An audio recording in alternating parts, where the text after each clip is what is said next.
Alguém tem alguma questão ou comentário que gostaria de fazer agora?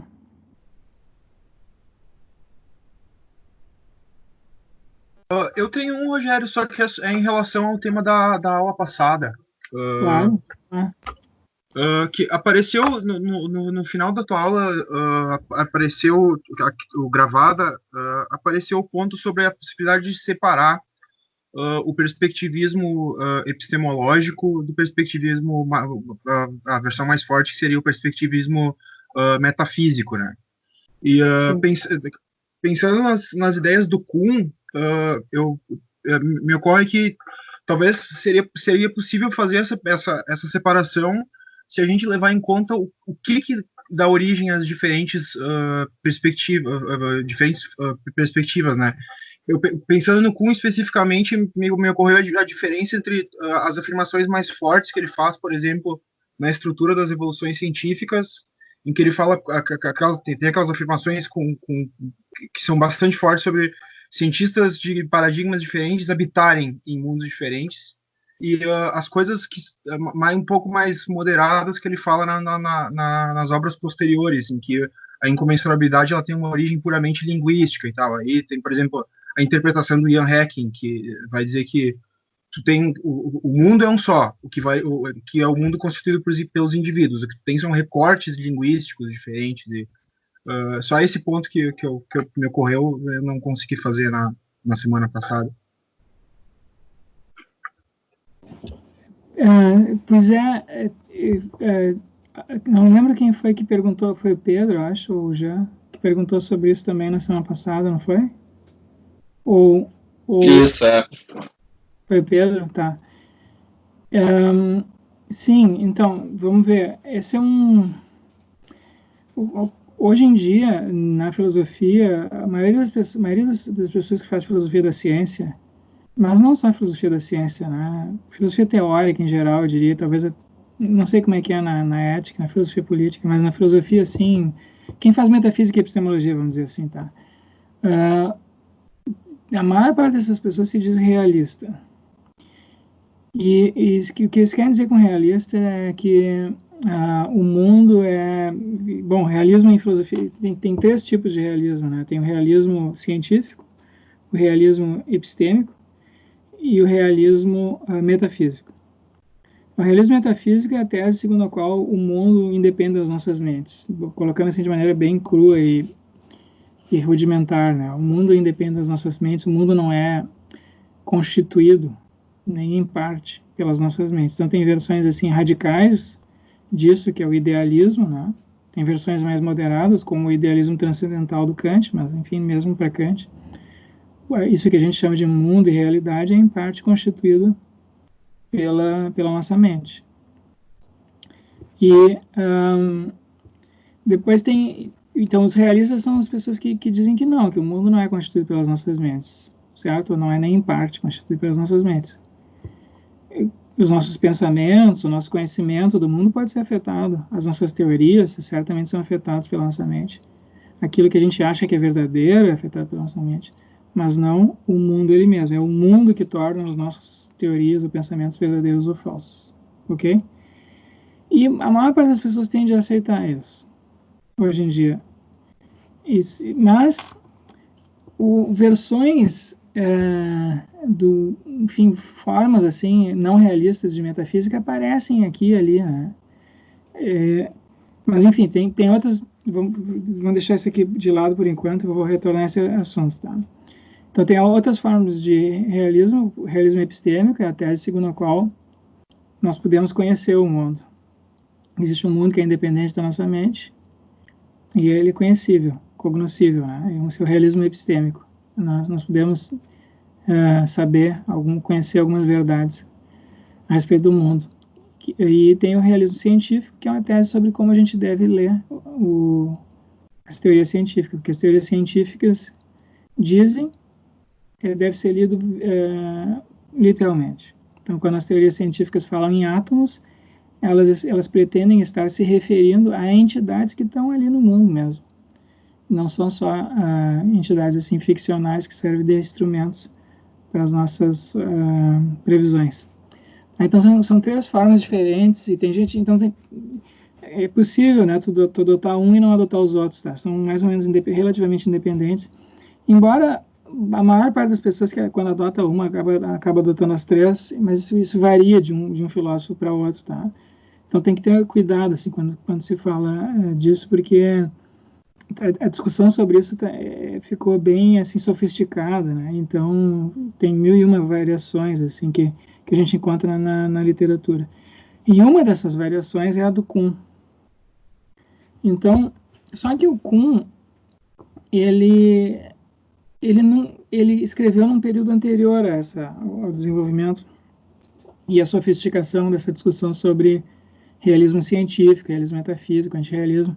Isso aí começou para valer na literatura a partir da década de 80, né, com o livro do Bas van Fraassen e outros livros. Aí. Então, o Bas van Fraassen defendeu uma forma de antirrealismo científico e continua defendendo até hoje. Né? Tem eu não sei se vocês conhecem o brasileiro Otávio Bueno, é uma espécie de discípulo do Bas van Fraassen, só que ele aplica isso para matemática também, não só para ciências naturais. O Otávio Bueno, vocês conhecem o Otávio Bueno? Foi estudante na USP, depois hoje ele é professor na Universidade de Miami. Então tem o Otávio Bueno, tem o Bas van Fraassen, enfim, tem outros ali dessa turma, tá? E no que diz respeito ao realismo científico, o principal, o nome assim mais destacado hoje, tá? Teve alguns no passado. Bom, no passado teve o Hilary Putnam, conhecido, né? A tese do externalismo semântico do Hilary Putnam foi uma tentativa foi elaborada justamente para defender o realismo científico. Porque tem um mundo que é independente lá e a gente continua se referindo às mesmas entidades, independente do que a gente pensa a respeito delas. Essa é a tese do externalismo semântico, né? A referência pode permanecer a mesma mesmo quando a gente muda a descrição dos objetos. Então, o significado de uma palavra é, em parte, determinado pelo modo como o mundo é, e não pelos nossos pensamentos a respeito do mundo. Esse é o externalismo semântico. O externalismo semântico foi elaborado pelo Putnam para defender. O Putnam primeiro foi um realista científico, depois ele se tornou um externalista. E, enfim, mas hoje quem é o principal defensor do realismo científico, assim, o mais destacado, aquele que mais é um filósofo chamado Stathis Psillos, um filósofo grego. Se eu não me engano, ele é grego, tá? Stathis Psillos.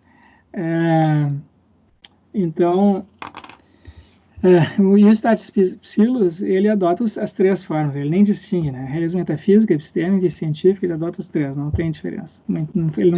Ele é radicalmente realista em todos os sentidos possíveis, né? Sim. Exatamente. Né? E tem posições assim que são intermediárias, tá? Então tem os realistas, os antirrealistas, e tem posições intermediárias, como, por exemplo, a do Rudolf Carnap, né? Que foi esquecido durante um tempo aí na literatura, virou assim um bode expiatório, né? O bode expiatório da filosofia analítica. Todo mundo gosta de dizer, isso é coisa dos positivistas, não sei o quê. Mas, conceitualmente, a posição do Carnap continua bem viva, tá? E é uma posição assim que se chama de neutralismo, uma posição irênica, tá? Então, porque segundo o Carnap, essas discussões metafísicas não fazem sentido, então são discussões linguísticas. Então essa é uma alternativa também. Com relação ao Kuhn, o Kuhn, ele, como eu falei na semana passada, ele não veio da filosofia, ele veio da física. Então, às vezes ele entra nas discussões e começa a usar o palavreado assim, filosófico sem ter muita noção. E tem muitas discussões do Kuhn que tu tem que destrinchar um monte, assim, para saber o que ele está querendo dizer. Porque, às vezes, ele mete o pé pelas mãos, assim, né, quando começa a discutir com os filósofos, tá? Mas ele discute, assim, explicitamente o assunto do realismo científico nas obras posteriores às estruturas das revoluções científicas, em particular naquela coletânea de artigos que foi publicada, que se chama O Caminho desde a Estrutura, foi publicada póstumamente, e que se chama O Caminho desde a Estrutura, e que foi depois traduzido aqui no Brasil, foi traduzido para o português, pelo professor de Santa Catarina, se não me engano foi o César Mortari quem traduziu essa coletânea. Sim. Então, o que dá para dizer sobre o Kuhn? Ele tem várias passagens na estrutura das revoluções científicas que ele diz, antes de uma revolução e depois de uma revolução é como se os cientistas reagissem a um mundo diferente, né? É como se o mundo diante da revolução e o mundo depois não fosse o mesmo. Mas se a gente for ler assim, eu me dei o trabalho de fazer isso, tá? Há alguns anos, e de ler, de rastrear essas passagens. E não tem nenhuma nas estruturas das revoluções científicas em que ele diga que o mundo muda antes e depois de uma revolução. Ele sempre diz assim, é como se o mundo mudasse. É como se os cientistas reagissem a um mundo diferente. Então, se tu for ler assim, cuidadosamente, ele nunca chega a dizer que o mundo muda. Então, ele não há nenhuma frase na estrutura das revoluções científicas que afirme explicitamente uma espécie de relativismo ou perspectivismo metafísico, tá? Mas, apesar disso, ele foi lido dessa maneira. Ele foi lido dessa maneira e choveu canivete, né, sobre o Kuhn por ter dito coisas que sugeriam isso. E o Kuhn, então, passou boa parte do período ali da década de 60 e 70. A Estrutura das Revoluções Científicas foi escrita foi publicada em 1962 e causou, enfim, foi bastante assim, foi muito lida, né? Até hoje bastante lida. E durante uns 20 anos, essa era a questão central, né? Que se discutia com relação ao Kuhn é um relativista. Até hoje, com ele dessa maneira. Tem um artigo do Michael Friedman, que é professor da Universidade de Stanford, que é é um dos melhores filósofos da ciência, historiador da ciência que vivos hoje, é esse Michael Friedman, tá? E eu traduzi um artigo dele, que foi publicado na revista Filósofos, que se chama Kant, Kuhn e a Racionalidade da Ciência. Kant, Kuhn e a Racionalidade da Ciência. E nesse artigo, o Michael Friedman, esse é um artigo de 2002, a tradução saiu em 2009. Mas o Michael Friedman continua dizendo o mesmo que ele disse nesse artigo, ele continua, porque ele publicou coisas depois e diz a mesma coisa. Sabe? E ele tem uma leitura, de novo, relativista do Kuhn, certo? Então, essa foi a maneira como o Kuhn foi lido pela primeira geração de leitores, na década de 60, 70, e tem gente que continua lendo o Kuhn assim até hoje. Embora o Kuhn tenha feito, assim, se contorcido, né? Feito uma ginástica enorme para tentar se livrar dessa pecha de relativista. Então ele diz coisas do tipo, né? Nas obras posteriores ele diz que ele nunca afirmou explicitamente isso, e se tu for ver mesmo nas passagens, né? Ele, embora possam sugerir isso, ele não explicitamente, se fizer uma leitura literal do que ele diz, não está dito isso.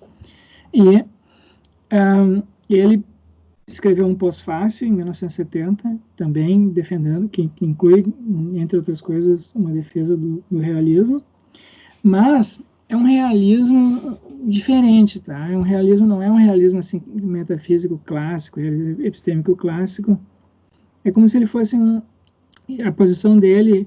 Ele diz ali nesse pós-fácil que é como de um Kant em que tu tem categorias, né, da mente, para Kant tem categorias, só que essas categorias da mente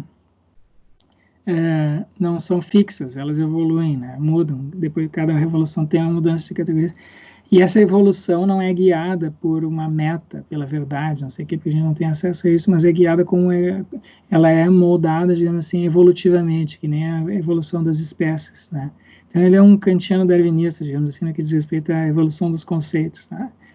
Mas, então, ele diz assim, existe um mundo que é independente das nossas mentes e tem uma evolução das nossas categorias, das nossas maneiras de pensar e de escrever, pensar sobre e descrever a realidade. Agora, o que ele abdica daquela noção assim clássica, né, de verdade, né, assim que tem assim como se a meta da ciência fosse ou melhor dizendo, ele abdica de uma noção que é, de uma tese que é defendida por alguns realistas, que é a de que existe um progresso da ciência em direção à verdade, certo? Então, que uma medida a gente pode dizer que a ciência está progredindo se as teorias se tornam mais verdadeiras. Então, tem várias maneiras de defender isso, né?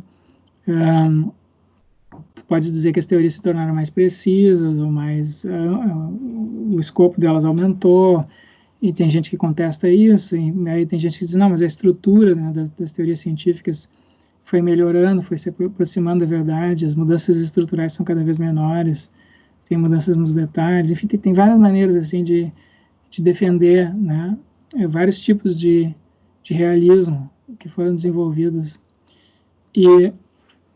Mas o Kuhn não participou dessa discussão, que é posterior a esses textos dele, mas ele sugere algo nesse sentido, né, que a gente não tem a gente não tem como saber se as teorias são verdadeiras, e ele diz assim, e portanto eu não tenho como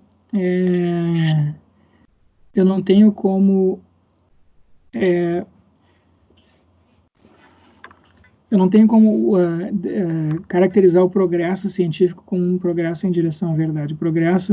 A evolução das teorias científicas não é uma evolução em direção a uma meta.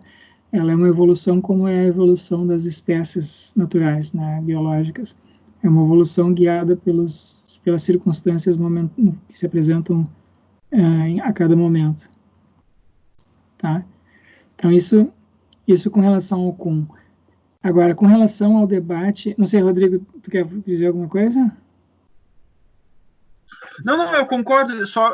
Eu também acho que na estrutura não tem suporte para essas interpretações mais radicais, mas em comparação com os textos tardios, eu acho que o que está lá soa sempre muito mais forte do que as coisas que ele fala nos textos posteriores. É só isso.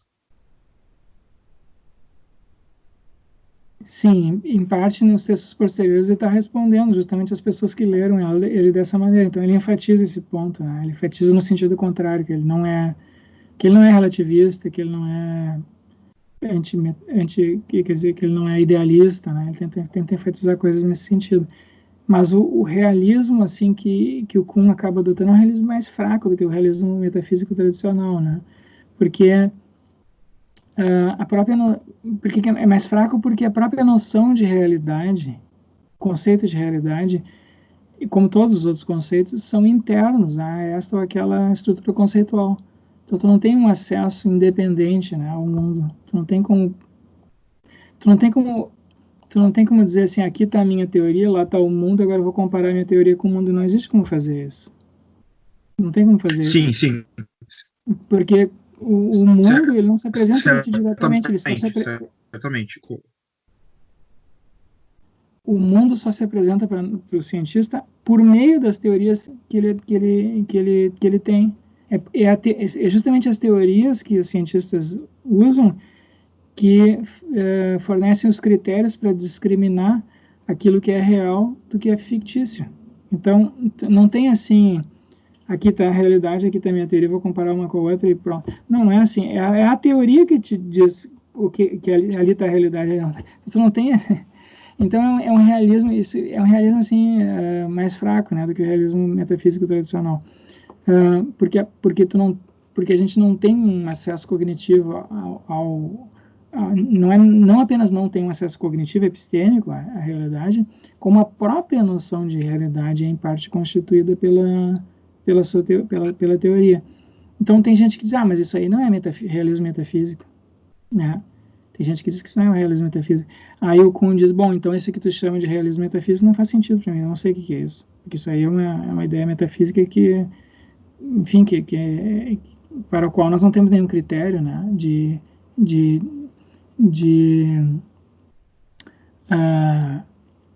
critério de uso, né? Tu não pode dizer, tu está usando bem, tu está usando mal esse conceito, porque olha só, aqui tu usou errado. Então, como se aproxima assim, dessas leituras wittgensteinianas, né, em que tu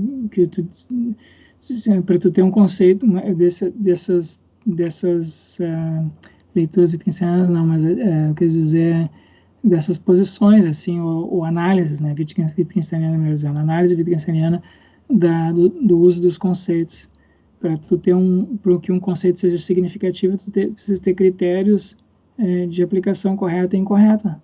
Se tu não tem critério de aplicação correta e incorreta para um conceito, então o conceito não faz muito sentido, não faz nenhum sentido. Enfim, pelo menos fica difícil assim, de tu dizer, né? Faz, não faz. Não é claro. E então o Kuhn tendeu a ir por esse caminho aí, de dizer que, olha, o realismo, eu sou um realista, inclusive no sentido metafísico, mas porque esse é o sentido mas é um realismo metafísico nesse sentido, digamos assim, mais fraco, né? Só que para o Kuhn não é mais fraco, porque qualquer sentido mais forte não faz sentido, tu entende? Qualquer uso mais assim exigente da noção de realidade não é significativa. Então ele é assim. Então vários filósofos foram assim por esse caminho. A gente encontra textos do Putnam. O Putnam no início chamou isso de realismo interno, proposição ao realismo metafísico, tá? Então diz coisas nesse sentido. O Quine também, colega do Putnam, diz coisas parecidas, né? Nós só temos o Quine também foi às vezes acusado de ser uma espécie de relativista, porque, pelas mesmas razões, e ele diz, não, eu sou um realista robusto, ele diz, robusto porque qualquer outro sentido mais, se tu quiser, me diz um mais robusto que esse, né, e ele diz, mais robusto que esse não faz sentido, então não é mais robusto que esse. E não é à toa, né, que os editores da obra póstuma do Kuhn, um dos editores é o James Conant, que é um Wittgensteiniano. Então houve essa aproximação assim do Kuhn por essas teses que são em parte antimetafísicas, ou enfim, que põem em dúvida, né, a possibilidade do vocabulário metafísico. Então, se tu elimina esses usos mais metafísicos da noção de realismo, então tu fica com uma espécie com o uso mais forte possível da noção de realidade. O realismo é esse que o Kuhn estaria usando, tá? Bom, o que mais que tem aqui que é importante? Na literatura, então isso foi com relação na literatura de filosofia da ciência, na literatura de filosofia da ciência recente, que vem discutindo perspectivismo científico, a maioria está pelo menos esses aí que eu citei, né, que eu discuti aqui, que eu incluí na bibliografia que apresentei na aula, o Ronald Geary, a Michela Massimi, tem os outros ali que estão em torno deles. Eles apresentam o perspectivismo como uma alternativa dentro do realismo. Então, é um perspectivismo realista. Tá? Então, eles estão usando o perspectivismo num sentido, eles dizem, epistêmico apenas. Eles não estão propondo perspectivismo como uma tese metafísica. Tá? Não é que tem várias assim, realidades, perspectivas não moldam, não constituem realidades distintas. Eu posso ter perspectivas epistêmicas distintas sobre o mesmo fenômeno, eu posso ver o mesmo fenômeno de perspectivas diferentes, mas o fenômeno está ali. Tá? Então, isso é uma maneira, os argumentos que eles têm usado são argumentos desse tipo, são argumentos epistêmicos. Então, nós temos assim diversos modelos científicos para o mesmo fenômeno. Não sei se eu cheguei a mencionar para vocês, agora eu me lembrei, eu gravei um videozinho extra com complemento para a aula passada sobre o uso de modelos, comentando um artigo de uma pesquisadora aí que fala sobre modelos do câncer. Vocês chegaram a ver isso? Não. Eu assisti, já. Tá bom, eu coloquei, tá disponível lá no YouTube, viu? O vídeo 12.3. Então, é um vídeo curto, assim, acho que tem uns 15 minutos ou menos. Uma pesquisadora que fala de modelos sobre o câncer, né? E o que ela diz é que esses modelos são complementares. O câncer é um fenômeno complexo, E para qualquer fenômeno complexo, existem níveis de abordagens distintos. Então, eu posso abordar o fenômeno do câncer no nível assim, genético, celular, ambiental. Então, eu tenho modelos diferentes para o estudo do câncer, né? E ela diz que isso não são teorias diferentes do câncer, nenhuma delas apresenta leis diferentes. Na verdade, ninguém sabe direito, né? São perspectivas diferentes, modelos diferentes. Então, ela analisa esse caso particular dos estudos sobre o câncer como um caso de perspectivismo científico, né? Porque a gente tem várias perspectivas sobre um mesmo fenômeno complexo. E o que os outros autores aí, o Gere, a Michela Massimi, estão fazendo é generalizando isso. Eles estão dizendo é assim em todos os casos. Conflitos de... Porque em geral, os cientistas a prática científica, na prática, os cientistas não propõem ou não estudam leis da natureza, eles usam modelos, simplificações, modelos simplificados, que captam um aspecto da realidade apenas. Então, sempre que há essas discussões científicas, né, sobre isso, sobre aquilo, o que a gente tem são modelos simplificações sobre uma certa perspectiva de um fenômeno complexo, porque a natureza é sempre complexa. Então, eles estão generalizando isso que essa mulher fez para os estudos do câncer, né? Então, quer dizer, não que uma coisa tenha levado a outra, ela fez, as duas coisas aconteceram paralelamente, esses estudos sobre perspectivismo já vinham acontecendo. Tá, mas então essas propostas perspectivistas em filosofia da ciência são propostas epistêmicas e científicas, né? São maneiras de ler as teorias científicas e maneiras de entender o conhecimento científico. Não são não são propostas ou teses metafísicas. Agora, o que eu penso, tá? O que eu penso assim? Eu acho que é muito difícil separar essas coisas. Eu acho muito difícil separar a epistemologia da metafísica, especialmente para quem é um naturalista. E esses filósofos aí que a gente viu, são todos naturalistas. Porque naturalista quer dizer, eles acham que são filósofos que acham que a gente não tem como... que não existe um ponto de vista assim mais seguro ou mais assim privilegiado, né, para se estudar e compreender a realidade do que aquele fornecido pelas ciências naturais, ou pelas ciências em geral.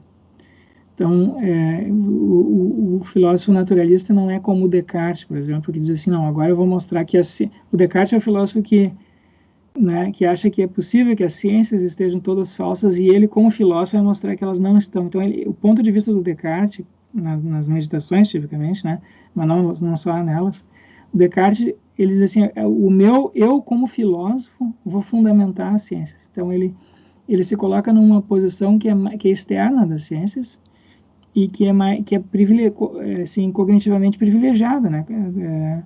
Porque ele diz assim, eu sei coisas que nem os cientistas sabem, né? Vou provar coisas que nem os cientistas sabem. Então o naturalista é o sujeito que diz assim, não, isso é uma ilusão, não existe isso. O Descartes achou que podia fazer isso, mas ele estava iludido. Na verdade, ele nunca saiu de fora das ciências. Os argumentos que ele usa são argumentos, em parte, informados pelas teorias científicas da época, enfim, pelas possibilidades. Ele estava errado, ele se iludiu, não existe isso. É o que o Quine chama isso de exílio cósmico, né? O Quine escreveu no livro Word and Object, não existe exílio cósmico, tá? Nós somos como o livro esse do Quine começa com a metáfora do barco de Neurath, né? Nós somos como marinheiros que estamos num mar aberto e temos que consertar o barco com as peças que nós temos à disposição, sem jamais poder ancorar num porto seco, içar o barco e consertar o barco com peças novas, que nem o Descartes pretendeu fazer, né? Nós somos como marinheiros que estamos lá no mar e a gente tem que usar as peças que a gente tem e o conhecimento vai evoluindo a partir do estado em que a gente está.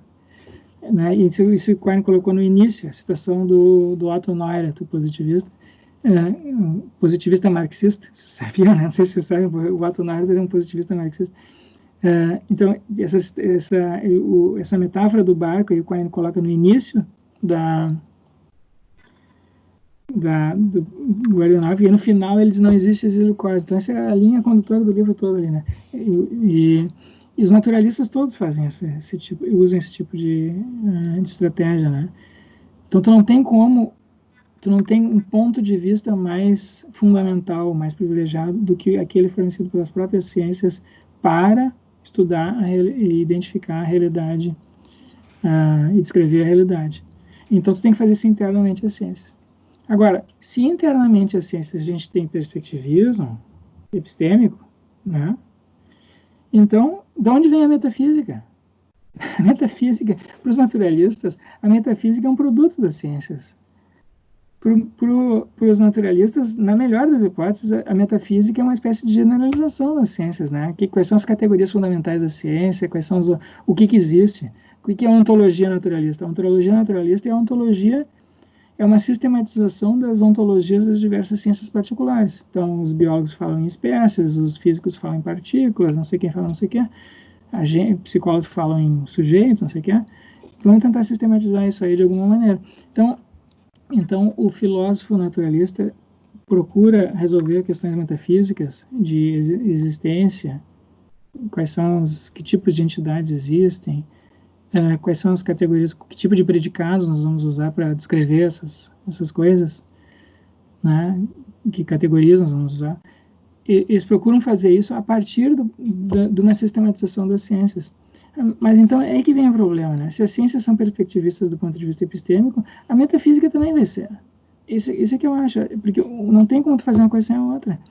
Então a discussão agora desses perspectivistas aí realistas está concentrada em argumentos epistêmicos, mas na minha opinião, daqui a 5, 10 anos vai começar a aparecer, vai começar a chover argumento do perspectivismo metafísico. Não tem como. Assim, não tem como. É o caminho natural. E eu pessoalmente, acho que não tem muito problema. Eu acho que vai... Enfim, eu acho que é inevitável isso. Eu acho inevitável. Porque eu acho que os argumentos assim, em favor do perspectivismo científico e epistêmico são muito fortes. Na realidade, é um fato que é assim, eu acho. Né? É uma coisa que eu estou tentando mostrar aqui para vocês. Né? Tem várias... Para qualquer fenômeno que a gente estude, é assim que nós nos concebemos dessa maneira e concebemos as nossas atividades dessa maneira atualmente. Isso é uma marca da nossa, não só da ciência, mas da nossa cultura em geral hoje em dia. Nós somos perspectivistas, eu acho. Então isso vai respingar na metafísica. Eu acho inevitável. Então a questão importante agora é como resolver os problemas que isso parece colocar, né? E um problema central é o problema do conflito das perspectivas, que apareceu lá na discussão do Kuhn na forma da incomensurabilidade, né? Eu tenho teorias de paradigmas diferentes que não são intertraduzíveis. Então, o que a pessoa diz numa teoria, a linguagem de uma teoria não tem como ser, frases de uma teoria não tem como ser expressas na linguagem de outras teorias. Então tem o problema linguístico, mas tem outros problemas parecidos, né, com respeito assim às práticas que são diferentes, os compromissos são diferentes, a maneira de perceber a realidade é diferente. Também tudo isso aí cai sobre o guarda-chuva do conceito de incomensurabilidade. Então a questão é, se é assim, como é que a gente lida com os conflitos? E como é que a gente... O que a gente faz agora com a noção de objetividade, de verdade, né? Os conceitos assim, tradicionais da filosofia de realidade, né?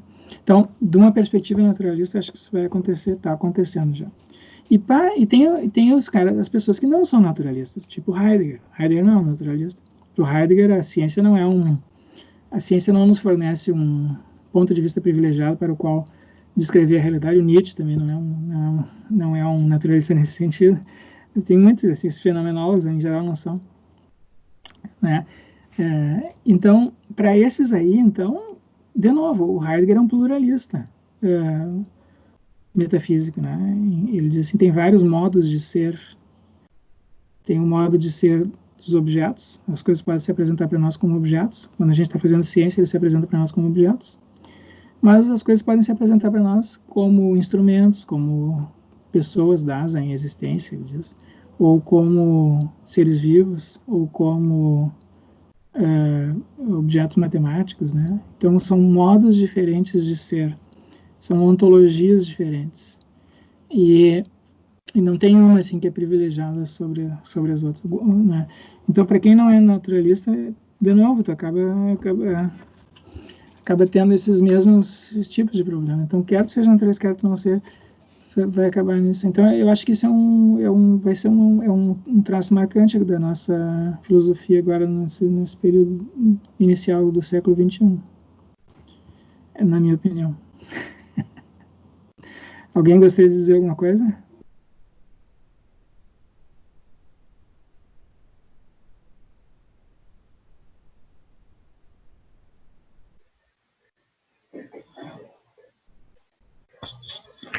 Rogério, seria possível falar em algum tipo de disputa dentro das perspectivas naturalistas? Porque, por exemplo, hoje, né, tu trouxeste aqui o tema das perspectivas psicológicas. Me parece que tem diferentes concepções de natureza humana dentro dessas perspectivas. Nós temos uma perspectiva, digamos, mais calcada na psicologia evolutiva, né? Tu trouxeste ali o Jonathan Haidt, e trouxe também a questão aqui do Jung, por exemplo, que tem uma perspectiva um pouco diferente a respeito de como a mente evoluiu e o que de fato é a natureza humana, como caracterizar a natureza humana. Seria possível nós falarmos que dentro do naturalismo existe disputas ou a abordagem naturalista poderia ser visto como uma coisa só? Há disputa em relação ao que seria a natureza humana, como entender a natureza humana e quais os melhores instrumentos para então poder analisar e produzir ciência empírica sobre a natureza humana? Claro, tem. Com certeza tem disputas dentro. Enfim, esse é um tema super controvertido, né? Com certeza tem concepções diferentes da natureza humana. Mas quando nós falamos em naturalismo, não estamos referindo a uma coisa só. Existem diferentes naturalismos, ou seria equivocado falar nesse sentido? Sim, tem diferentes versões da tese naturalista. A tese naturalista é uma tese sobre o estatuto da filosofia, né? Ela diz que a filosofia não tem um lugar privilegiado assim, fora das ciências. A filosofia é apenas a parte mais geral e abstrata das ciências, ou enfim, das atividades intelectuais em geral, não só das ciências, também da ética, da política. Enfim, tu não tem um método, um objeto, uma linguagem que é filosófica. Tu não tem um conjunto de problemas que é filosófico por oposição aos problemas que seriam assim científicos, né? Tu tem um contínuo. Tu tem pessoas que investigam o mundo e os seres humanos de maneira mais empírica, concreta, né? Fazem experimentos, fazem pesquisa de campo, fazem essas coisas. Tem gente que elabora sistematizações desses experimentos, teorias, hipóteses, e tem gente que faz o trabalho mais abstrato, né, de sistematização, de revisão conceitual, de análise conceitual, um trabalho mais abstrato. Esse é o trabalho filosófico, mas para o naturalista. Então tem uma diferença de grau de generalidade e abstração e não de gênero, né? Porque nem para muitos filósofos a filosofia é uma coisa completamente diferente das ciências. A gente tem os Wittgensteinianos, por exemplo, tendem a dizer isso, né? Wittgenstein diz assim, filosofia é uma coisa, ciência é outra. Ou os filósofos da linguagem ordinária, né? Linguagem comum, filosofia é uma coisa, ciência é outra. Ou mesmo Heidegger, né? Filosofia é uma coisa, ciência é outra. Ou os positivistas lógicos, filosofia é uma coisa, ciência é outra. Então, quase todas as escolas de filosofia do início do século XX distinguiram, achavam ou sustentaram que a filosofia é uma atividade de gênero distinto das ciências. E essa foi a posição que predominou no início do século XX, a primeira metade do século XX. A partir da década de 50, quando Quine e outros ali entram em cena, aí a coisa começa a mudar de figura, que muitas pessoas começam a dizer, não, peraí, né, quem sabe, né, por que esses resultados empíricos não podem informar a filosofia não pode elaborar hipóteses empíricas, né, e testar isso. E aí começou a pipocar projetos de pesquisa em várias áreas, na ciência, na ética. Por exemplo, aqueles textos da Patricia Churchland sobre como é que ela chama de neurofilosofia, que é um tipo de naturalismo. né? Tem essas pessoas que fazem pesquisa agora em ciência cognitiva, né? Extraem da análise da mente consequências assim para o conhecimento, para a ética, né? Esses são um tipo de naturalismo também.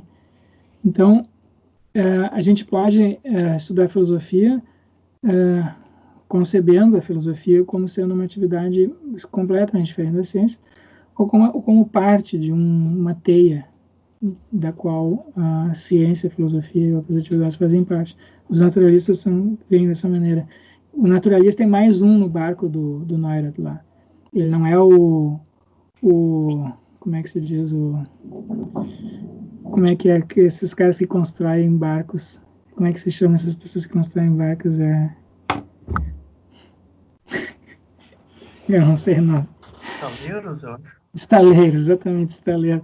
Ele não é o dono do estaleiro lá que refaz o barco, né? Tira o barco da água, refaz o barco, certo? Ele também não é assim como não é um cara que está fora, né? Que nem um padre, né? O padre chega e diz assim, tá certo, essa palavra aí que tu disseste faz sentido, não faz sentido. Às vezes tem filósofos que tem essa atitude, né? Isso faz sentido, isso não faz sentido, isso faz sentido, isso é correto, isso não é correto, né? É como um padre. E o naturalista não, o naturalista tem mais um ali no barco, entendeu? Essa é uma diferença, são concepções diferentes de filosofia. Mas para os nossos propósitos aqui, eu acho que os dois estão indo no mesmo caminho, entendeu? Porque tanto os naturalistas quanto os não naturalistas vão acabar com o mesmo problema, que é o perspectivismo em ciência, em ética, em epistemologia e em metafísica. E em lógica também, viu, Rodrigo? Lógica também. Ok, sim. Bom, que mais? Vamos ver do material dessa semana sobre perspectivismo. Queria falar, Felipe? Em filosofia da matemática também. Também, filosofia da matemática também. Claro, tu pode ter. De fato, temos, né? Sim, sim. Modelos matemáticos diferentes, enfim, axiomatizações diferentes da matemática, interpretações diferentes né, dos fundamentos da matemática. Né? A disputa entre intuicionistas e lógicos clássicos é representativo tanto de lógica quanto de filosofia da matemática. É um caso típico de conflito de perspectiva, daí para dizer, né? Com certeza, é um caso típico. E né, tem outros mais assim, sim, eu acho que sim, tem os clássicos que são platonistas, né, em ontologia, né, tem os intuicionistas que são construtivistas, seriam versão matemática e lógica dos idealistas. Isso. Alguma coisa assim. Sim, são discussões análogas, né? Também tem estruturas parecidas, né? Nas ciências naturais, nas ciências formais.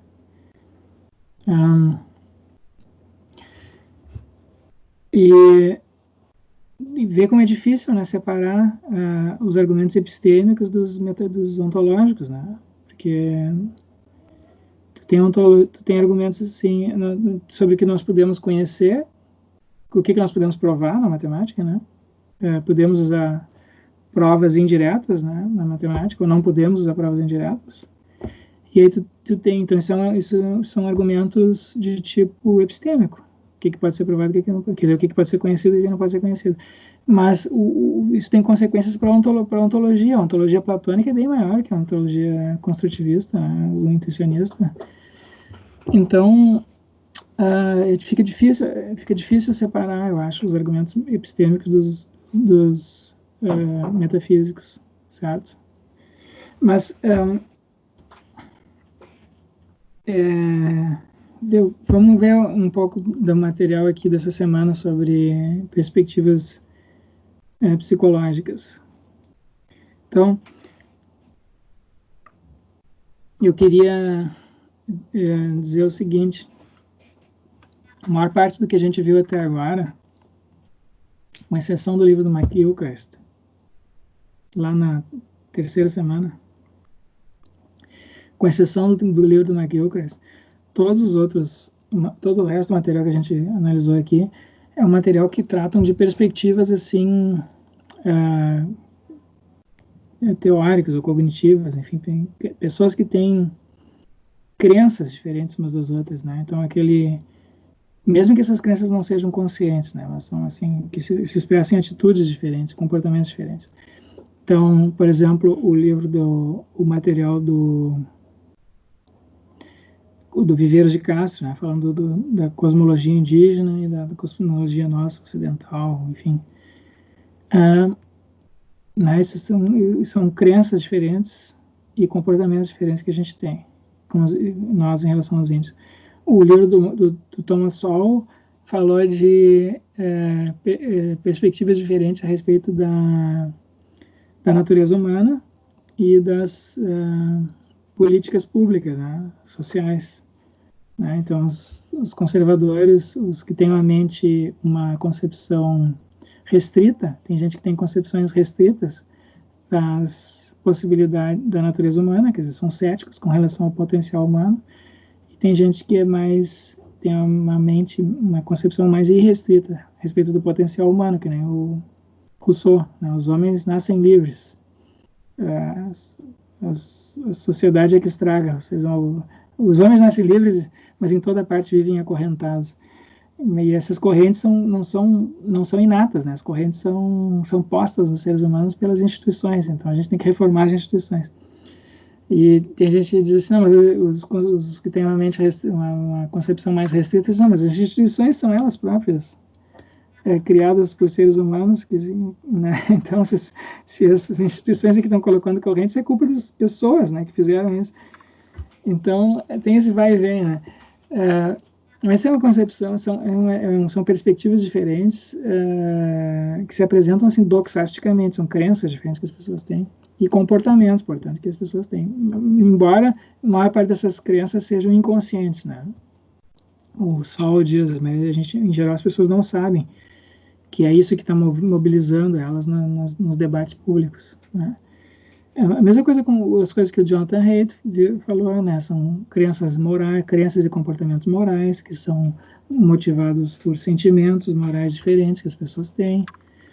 E o George Lakoff também falou, né? As pessoas têm atitudes e comportamentos, crenças diferentes em razão das metáforas que usam para descrever os fenômenos, metáforas preferidas que usam para descrever esse ou aquele fenômeno, levam as pessoas a se comportarem de maneiras diferentes. Então, a mesma coisa com as perspectivas agora científicas que a gente viu. Então, quase todo o material que a gente viu foi um material em que apresentam perspectivas diferentes, mas essas perspectivas são perspectivas de crenças diferentes, entendem? E aqui, nesse material dessa semana, de perspectivas psicológicas, não. Agora, o conflito principal aqui que aparece aqui, as perspectivas assim mais diferentes que aparecem aqui, né, psicologicamente, não, são justamente, de um lado, as crenças e comportamentos, né? Tá, eu estou usando como mais ou menos sinônimo porque às vezes acreditar em alguma coisa não tem como uma pessoa acreditar em alguma coisa e agir de maneira contrária. Um indício de que uma pessoa acredita que vai chover é que ela pega o guarda-chuva para sair de casa. Então, né, se a pessoa diz que não vai chover e pega o guarda-chuva mesmo assim, então ela acredita intimamente que vai chover, embora ela esteja dizendo que não acredita. Então, na verdade, o comportamento das pessoas é um indicador mais seguro até, mais confiável daquilo em que ela acredita do que a fala dela, tá? Mas aqui psicologicamente tem uma diferença entre isso que as pessoas dizem, o comportamento delas, e as experiências que as pessoas têm, né? Então agora a gente tem uma contraposição aqui que esse material de psicologia apresenta entre a consciência e o inconsciente. Aqueles comportamentos automáticos, o corpo reage de maneira automática a determinados fenômenos, a nossa percepção tem estruturas automáticas, nossas emoções, os nossos sentimentos, a nossa cognição, a maneira como o nosso conhecimento funciona, os viés cognitivos, por exemplo, são indicadores disso. Então, isso tudo funciona de maneira automática, inconsciente, que nem o sistema digestivo, o sistema imunológico, né? Ele continua funcionando sem que a gente tenha consciência disso. E o que esses psicólogos têm dito, assim, de maneira muito, assim, isso já é, assim, não, né, consensual, né? Enfim, já é a doutrina oficial, digamos assim, né, da psicologia.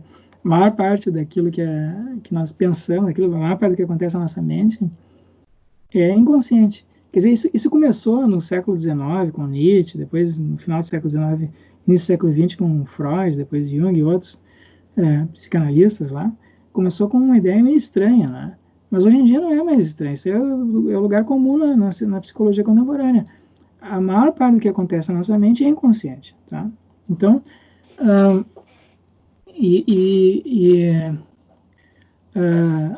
então a contraposição aqui tem perspectivas que estão sendo apresentadas aqui, que é a perspectiva da consciência ordinária, comum, que nem William James diz, né?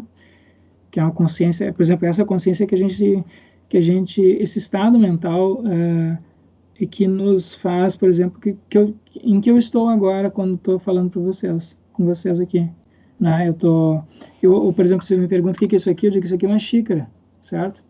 Ou estou falando para o computador, estou usando o programa do Skype, tudo isso aí são estados, né? Ao falar dessa maneira, eu tenho consciência do que eu estou dizendo e eu posso, digamos assim,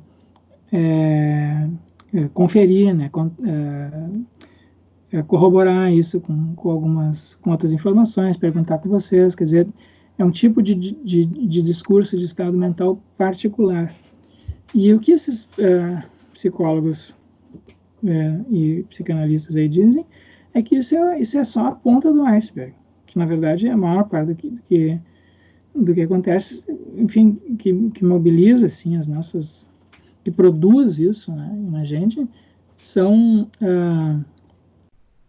estados mentais inconscientes.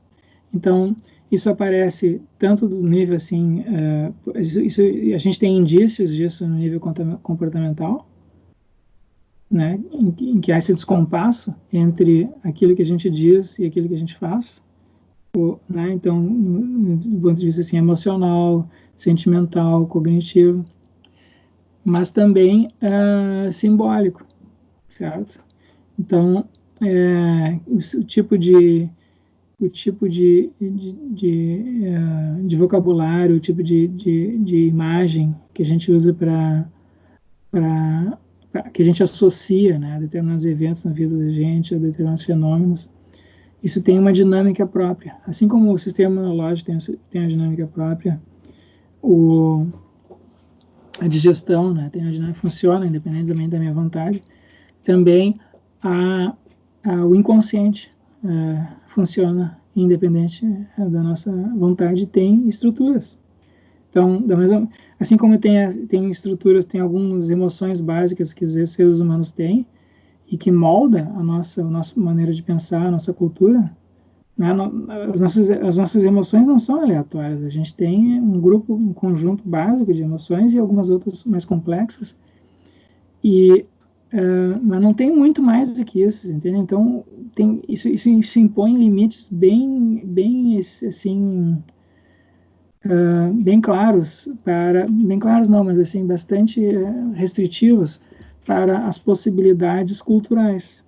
Então é falso, né, de que os seres humanos nasçam como tábulas rasas, né, que nem pensou, por exemplo, o Skinner, né, o behaviorista, na primeira metade do século XX. Ou como pensou, por exemplo, a Simone de Beauvoir, por exemplo. Então, a maior parte dos filósofos da primeira metade do século XX achavam que foram levados a acreditar, em parte pelos resultados científicos, pelas teorias científicas daquela época, que as possibilidades humanas são, em princípio, irrestritas. E que nós somos o que somos hoje, em parte, exclusivamente em razão da cultura que nós temos. Nós somos educados de uma certa maneira e nos comportamos assim, né? Então, os behavioristas acreditaram nisso, os existencialistas acreditaram nisso, e os biólogos acreditaram nisso, né? Então, houve uma espécie de consenso intelectual na meados do século XX de que o conceito de natureza humana é inútil, não serve para nada, porque, enfim, é um resquício da teologia. Vamos acabar com isso. Enfim, vamos parar de usar essa noção. O que aconteceu de lá para cá foi o contrário, foi uma mudança completa. Então, o livro, esse que eu mencionei do Steven Pinker, Tábula Rasa, é justamente a descrição dessa mudança que aconteceu na mentalidade de psicólogos, sobretudo psicólogos e biólogos, porque eles foram empiricamente descobrindo que há muitos assim elementos nos grupos humanos que não são aleatórios, que são herdados, né? E que moldam a cultura. Então, a razão pela qual a gente tem o tipo de cultura que a gente tem, em parte, moldada pelo tipo de corpo que a gente tem, pelo tipo de evolução biológica que a gente tem, pelo tipo de sentimento que a gente tem, pelo tipo de capacidade cognitiva e vieses cognitivos que nós temos.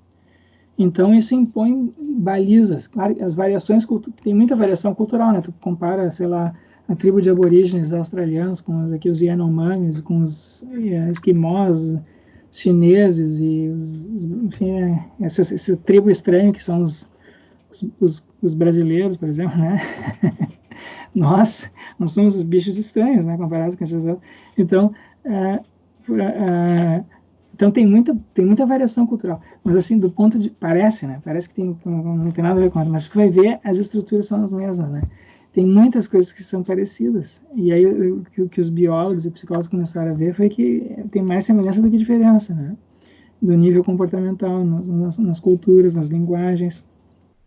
Então, tem variação, mas a variação tem limites. Ela é uma variação dentro de determinados limites. Como a mesma coisa que acontece com a evolução das espécies, né? Os indivíduos de uma espécie são todos diferentes uns dos outros, mas não muito diferentes, certo? Então, seres humanos, nós aqui, o meu corpo é diferente do corpo de vocês, assim, enfim, mesmo do meu irmão, eu tenho um corpo diferente do meu irmão, enfim, é mais alto, é loiro, né? A minha irmã é mais morena, enfim, tem muita variação, né? Mesmo na mesma família. Então, os indivíduos são todos diferentes, mas tem semelhanças, certo? Semelhanças de família. Então, essas semelhanças de famílias, então, existe também em nível assim populacional. E ela é consequência, né, do tipo de sentimento que a gente tem, do tipo de emoção, do tipo de aparato cognitivo. E também mas isso aqui é curioso, né? Então a gente pode estudar empiricamente isso, mas a gente pode também estudar psicanaliticamente, né? Analisando os símbolos, simbolicamente. E essa é a tese do Jung, do Freud e do Nietzsche, que tem essas estruturas inconscientes que moldam também as nossas maneiras, as experiências que a gente tem. Então a gente pode experimentar um mesmo evento, sei lá, um relacionamento familiar, um namoro, uma relação com os pais, com os filhos. Duas pessoas podem viver situações bem parecidas, externamente bem parecidas, mas a experiência interior delas é muito diferente. E isso se deve, em parte, não às crenças que ela conscientemente tem, mas principalmente ao que está acontecendo em nível assim, inconsciente, né? Então, essa é uma perspectiva agora que se apresenta para nós, que é de um tipo bem diferente. Não é um conflito entre crenças, né? É o conflito assim, das crenças com algo inconsciente. Não são propriamente crenças, não são conscientes. Ok? Alguém gostaria de dizer alguma coisa ou comentar?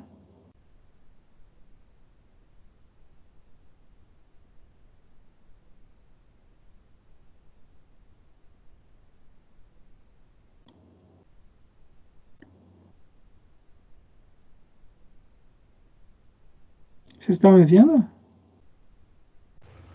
Sim. Tá bom. Bom,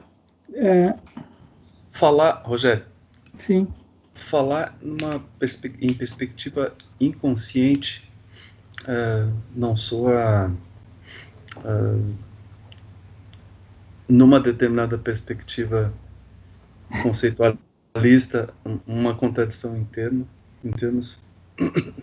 Pois é, pode, sim, né? Pode parecer estranho, mas o perspectiva é uma palavra que está sendo usada aqui de maneira metafórica, né? Então, perspectiva literalmente é perspectiva visual. Quando a gente fala de perspectiva assim conceitual, a gente já está num domínio metafórico. Então, eu acho que é possível usar, não tem. Eu acho que dá para entender o que isso quer dizer, tanto quanto dá para entender perspectiva histórica, perspectiva conceitual, perspectiva moral.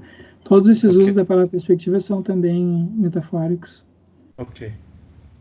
Então, quer ver uma coisa interessante? Até a década de 50, mais ou menos, ninguém usava as pessoas achavam, por exemplo, assim, que se eu percebo alguma coisa, então eu tenho que estar ciente disso, certo? Então, seria uma espécie de contradição em termos eu dizer que eu percebo alguma coisa e não sei que percebo. Sim. Inclusive, tem filósofos da linguagem, da filosofia da linguagem ordinária, por exemplo. Agora, eu me lembro que eu já li esse artigo, teria que catar, não lembro o nome do autor, mas tem gente que sustentou isso, que seria uma espécie de contradição em termos se falar em percepções inconscientes. E hoje não é, mas o que aconteceu?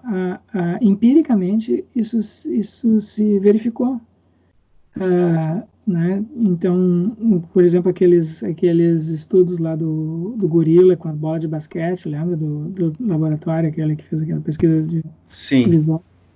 Aquilo lá é apresentado hoje na literatura como um caso de percepção inconsciente, porque as pessoas viram o gorila e o cérebro registrou. Só que tu pergunta para elas não lembram, ou elas não sabem. Então, agora, se depois do videozinho ali, tu pede para elas escreverem num pedaço de papel o nome de 3 animais, quaisquer, escolhe aleatoriamente 3 animais. A porcentagem de pessoas que diz que escreve gorila, né, entre esses 3 animais é muito mais alta do que a porcentagem de pessoas que escreve, enfim, que escreveria, né, gorila, se não tivesse visto o vídeo, entende? Então, é como se ela tivesse... E o comportamento das pessoas muda também, né, sem que elas saibam. Então, a gente escuta uma palavra e isso nos induz a determinados comportamentos, mesmo que a gente não saiba justificar por quê. Então, tem esses registros inconscientes. Então, é como se o inconsciente estivesse percebendo aquilo, não chega à nossa consciência, certo? Mas... Sim. E chega ao inconsciente e produz resultados, né, verificáveis no comportamento das pessoas. Então, são como crenças inconscientes, né? Então, tem essas crenças, são perspectivas assim, conscientes, crenças conscientes em crenças inconscientes, ou crenças e não crenças, se não quiser, né? Se tu limitar a palavra crença à consciência, daí não seriam crescer em, sei lá, experiências, né? Experiências, talvez a gente pense falar de experiências, mas também experiência tem o mesmo problema, porque como é que tu vai ter uma experiência se não está consciente disso? Mas, enfim, tem que... Eu ia usar o termo experiência também, perspectiva, experiência, inconsciente, né? É isso aí. Pois é. Eu acho que tem diferenças, né? Tem que limpar um pouco o vocabulário aí, na hora de falar sobre isso. Tem que limpar um pouco o vocabulário. Perfeito. Mas...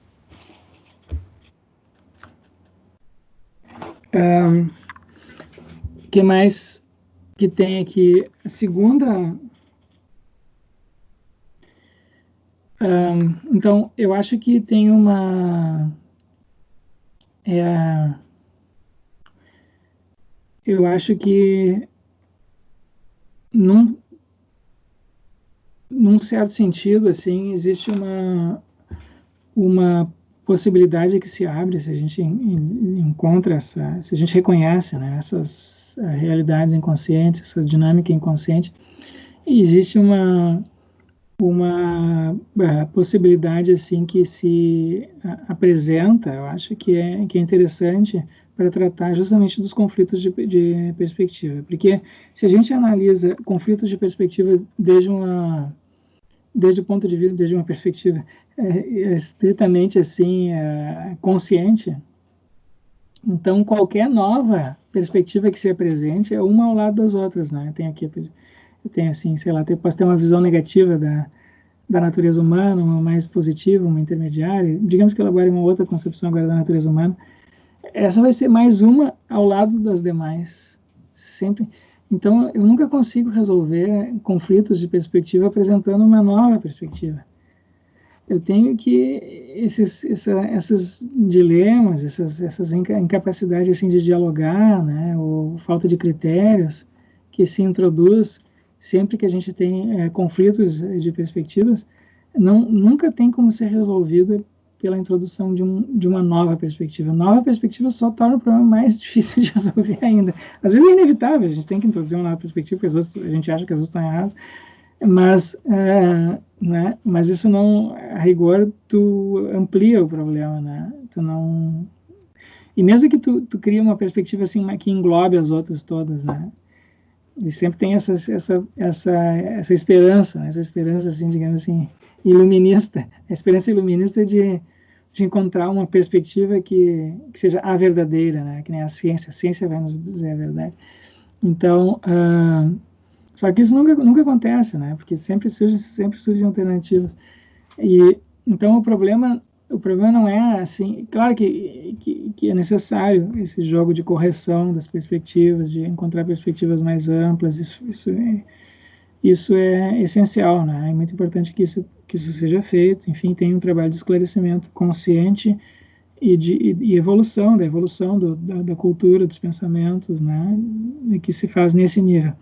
Mas o problema com a evolução e a sofisticação das diversas concepções, das diversas perspectivas, o problema daqui desse seminário, que é o problema do conflito de perspectivas, se torna a rigor mais grave, mais difícil de resolver. Então, ele tem que ser enfrentado, acho, num outro nível. E uma possibilidade que eu acho que se coloca uma via, né, possível, é essa das experiências, porque em vez de apresentar um conjunto de crenças, né, crenças umas ao lado das outras, eu posso interpretar essas crenças todas sob o pano de fundo das experiências e dessas realidades, assim, inconscientes e corporais nas quais elas se manifestam. Então, não vê as crenças como sendo fundamentais, mas vê elas como manifestações, né, e sintomas, às vezes, de algo mais básico, que pode ser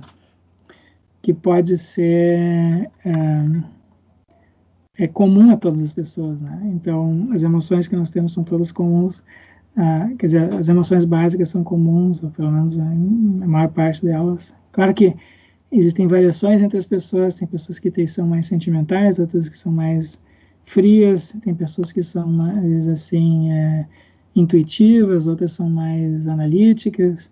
Claro que tem variações entre as pessoas, né? Tem pessoas que têm uma concepção mais, como é que vamos dizer, negativa da natureza humana, né? São pessoas mais céticas.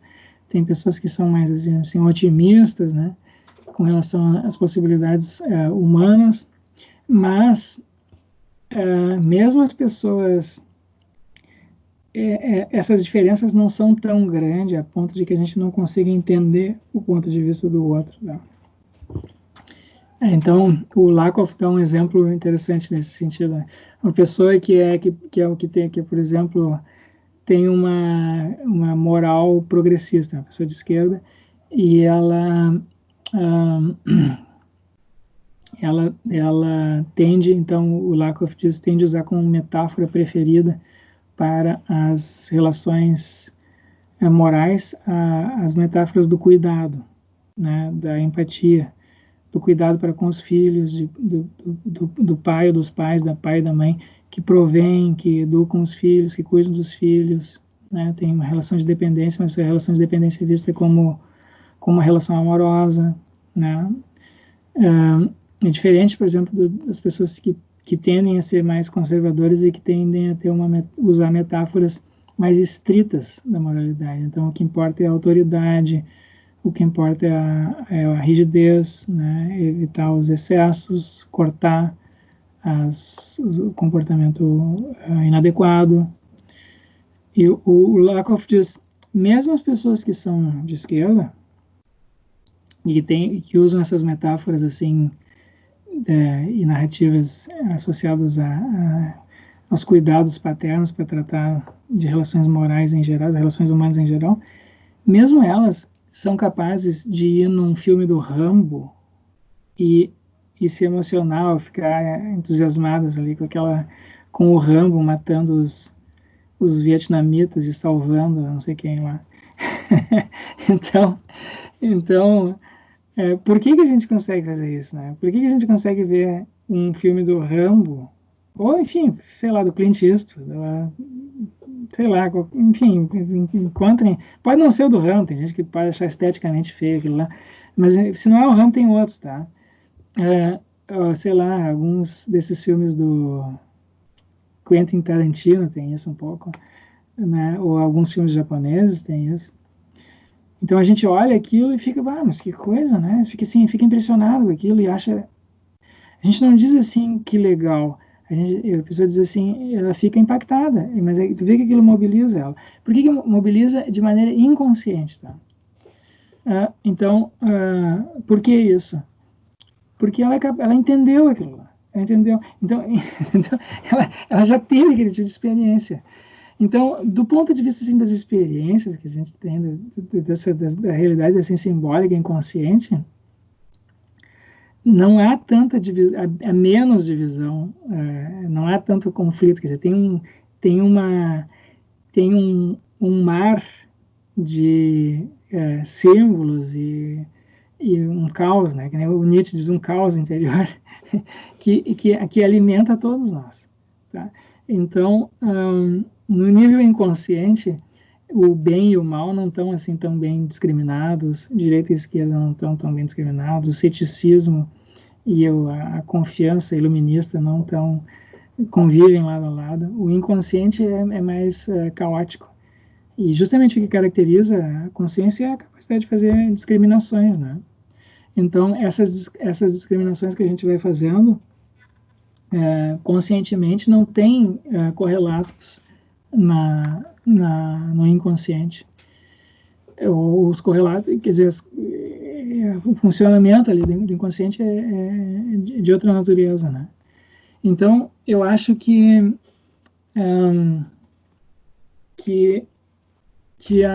a questão mais importante que se coloca, o desafio que se coloca no nível assim inconsciente, é menos o de certo e errado, bonito e feio, né? Conflitos de perspectivas que nem a gente vinha vendo até agora, conflitos de crenças, né? Quem é que está certo, quem é que está errado?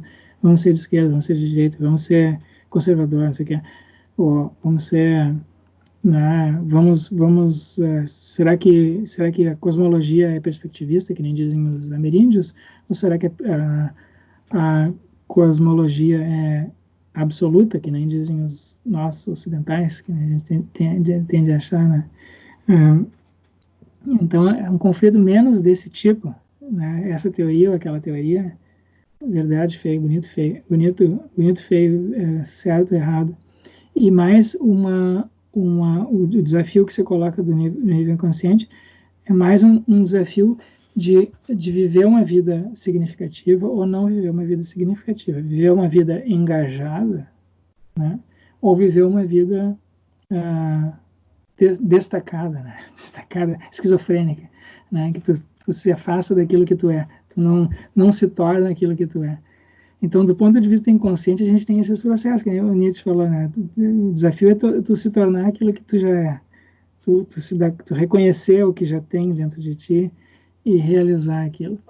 E o Jung coloca isso em termos de individuação, né? Tu realizar escutar esse chamado interior, né, de crescimento, de aprimoramento.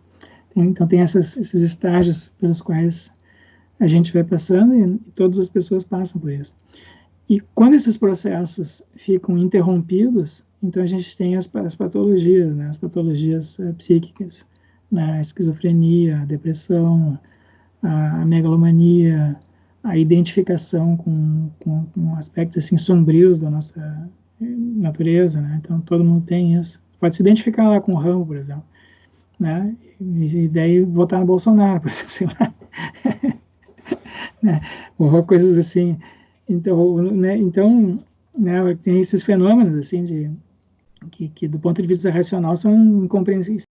Tá bom, agora deu. Então, na filosofia isso às vezes aparece em termos de engajamento ou desengajamento, né? E uma das características da modernidade é justamente uma espécie de cisão, né, psicológica que começou a aparecer. E a gente já tinha falado isso. Então, olha só quem foi o personagem assim central, o mito, a mitologia moderna, né? Como é que o Jung analisa a mitologia moderna? Qual é o mito?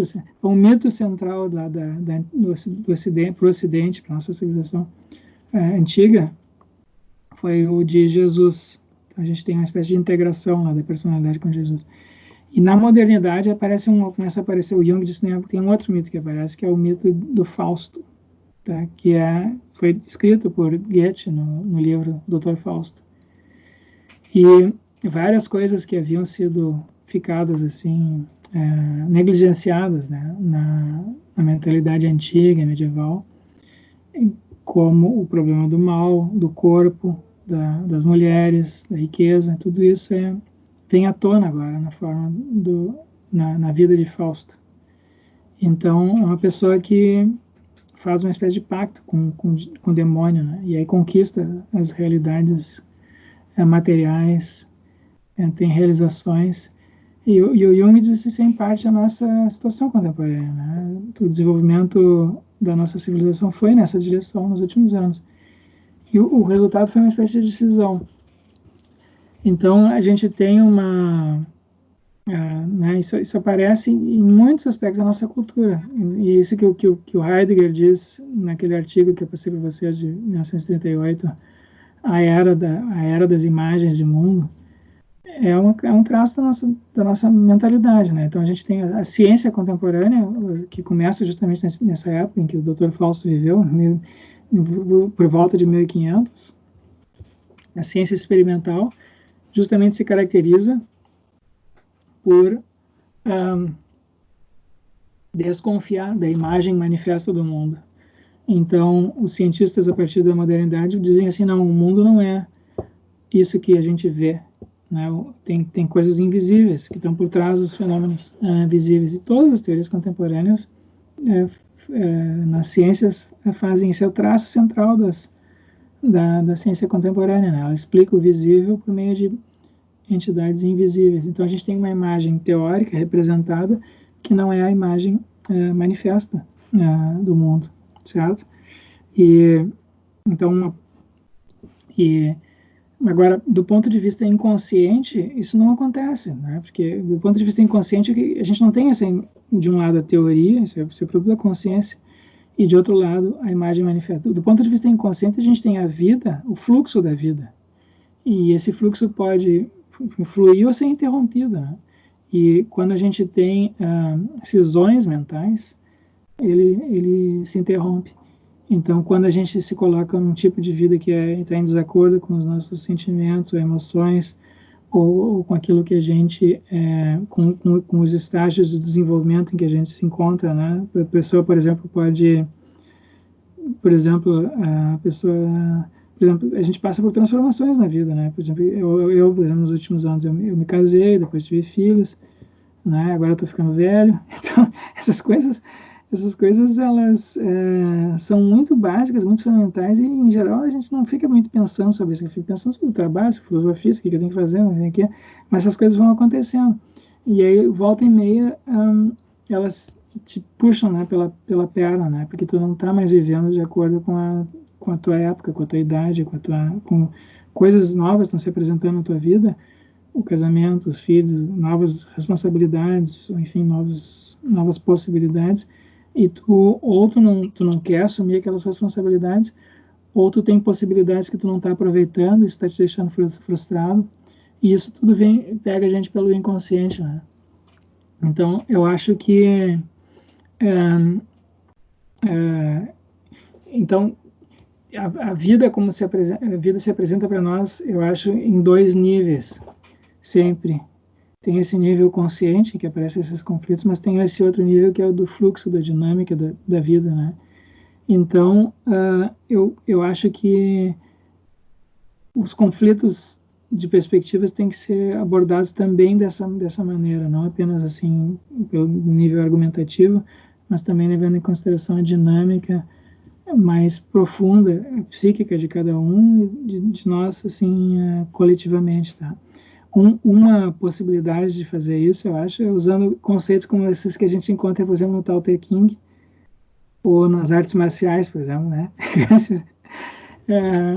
Então, por exemplo, nas artes marciais, quando as pessoas são ensinadas artes marciais, elas têm que dizer assim, elas fazem assim, ó, quando vai dar um golpe numa outra pessoa, no judô, por exemplo, ou sei lá, no jiu-jitsu, alguma outra arte marcial, eles se treinam mentalmente para fazer o golpe de tal maneira que tu não vai simplesmente por exemplo, dar um soco na cara da outra pessoa, né? Não vai simplesmente dar um soco na cara da outra pessoa, tu vai imaginar que tua mão está atravessando a cabeça da outra pessoa, né? É um golpe assim fatal. Então, tu se coloca num estado mental em que tu vai destruir a outra pessoa. Mas ao mesmo tempo, tu se treina para pular fora daquele golpe se tu sentir que aquilo vai machucar outra pessoa. Então isso tem assim, tu se coloca, tu vive em uma espécie de duas realidades ao mesmo tempo, vocês entendem? Então tem um treinamento mental ali, de tu viver de um lado, tu adota, tu vive assim uma espécie de criança, mas ao mesmo tempo tu diz, não, isso aqui é só um jogo. Então tu trata uma crença como sendo real e ao mesmo tempo como sendo um mero jogo. Mesma coisa, por exemplo, quando a gente vê uma criança brincando, né? A criança brincando, a gente diz assim, isso é brincadeira de criança, é coisa séria. Brincadeira de criança é coisa séria. Sim, porque quando a criança está brincando, aquilo lá é real para ela. Mas ao mesmo tempo, ela consegue pular fora e ver aquilo como só uma brincadeira, né? E se ela não consegue fazer isso, a gente tem que ensinar ela, né? Acabar com a brincadeira. É o mesmo conceito que a gente vê, por exemplo, no Tao Te Ching, tem o conceito de fazer sem fazer, vei, vu, vei. Né? Tu faz alguma coisa, mas aquilo tem que fluir de ti, não é tem que ser algo que tu faz assim sem esforço. Então eu vejo nesses conceitos assim, né? Eu acho que nesses conceitos, né, nas artes marciais, no Tao Te Ching, nas análises assim que a gente pode fazer das brincadeiras de crianças, e também em muitas outras atividades, tá? Tem na criação artística, na música, na dança, né? Tu tem um tipo de engajamento e de participação, né, de presença, que não é meramente consciente. Tu tem um nível consciente ali, né? Tu tá dançando, tu tá enfim, cantando, fazendo alguma coisa, e tu tá consciente, tu é capaz de corrigir, tu é capaz de treinar, tu é capaz de ver o que as pessoas dizem de ti, né? Tu é capaz de observar os olhares das outras pessoas, elas estão te olhando com aprovação, desaprovação, tudo isso é consciente. Mas para a atividade funcionar, tu tem que deixar ela fluir, não pensar muito. Então tem as duas coisas, né? Então tanto o artista quanto a criança, quanto o artista marcial. E eu acho que isso vale também na filosofia. Na verdade, eu acho que esse é um traço, e por isso que eu falei isso que o McGilchrist chama atenção para isso. A gente tem esses lados diferentes do cérebro que são capazes de fazer ver as coisas das duas maneiras, né? Então eu penso que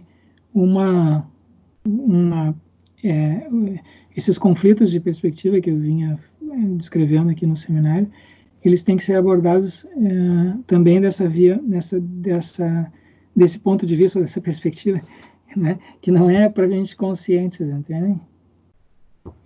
É assim que eu tenho visto essas coisas agora. Eu tentei colocar isso naquele artiguinho curto que eu mandei para vocês, a natureza das nossas divergências. Certo? Alguém gostaria de falar alguma coisa?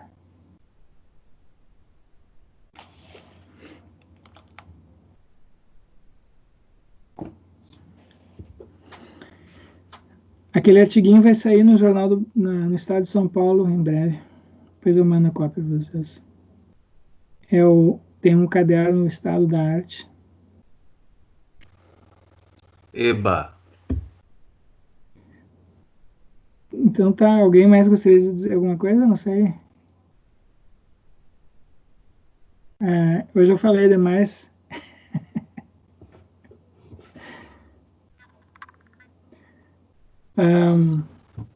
Daniel, tudo bem? Oi, tudo bem? Tudo bem? Tudo jóia. Wilton, tu gostaria de dizer alguma coisa? Não sei. Não, tá. Tudo tranquilo. Então tá, pessoal, vamos encerrar por hoje aqui. Semana que vem vamos ver perspectivas espirituais, tá? Eu coloquei o texto do Jung, o problema psíquico do homem moderno, como leitura principal, tá lá na página já. Mas eu vou falar também do William James e da Mircea Eliade um pouco, porque eu acho que as perspectivas religiosas justamente são perspectivas que tentam endereçar esse aspecto experiencial. Em geral, nas discussões filosóficas, que é sobre religião, tende-se a privilegiar as crenças, mas eu acho que o William James tem razão ao dizer que esse não é o aspecto mais fundamental da religião, né? A função da religião não é... A religião não é um sistema de crenças, primariamente. É uma maneira de viver, eu acho. Então, então vamos ver isso. Vou apresentar essa distinção que o James faz na semana que vem e daí vamos ver depois como é que o Jung elabora essas coisas, tá bom? Professor, tu conhece Pierre Hadot? Pierre Hadot, sim, ótimo. O historiador francês, sim, adoro ele. Talvez seria uma indicação também para... Com certeza, boa lembrança, Álvaro, obrigado. Eu vou colocar na página. Sim, o Pierre Hadot tem vários livros, né, de filosofia antiga em que ele interpreta os filósofos antigos como tendo como meta principal resolver problemas existenciais, como viver a vida, né, e não resolver problemas intelectuais, como é hoje em dia, primariamente, né. Tem essa vertente que atravessa toda a história da filosofia e que foi predominante na antiguidade, depois deixou de ser, que é a da filosofia como uma maneira de viver. A filosofia pode ser uma maneira de viver, sim. E ela é ainda para algumas pessoas, né? Talvez para vocês. Bom, continuamos na semana que vem, então, pode ser? Abraço, Rogério. Abraço, pessoal. Um abraço. Tchau.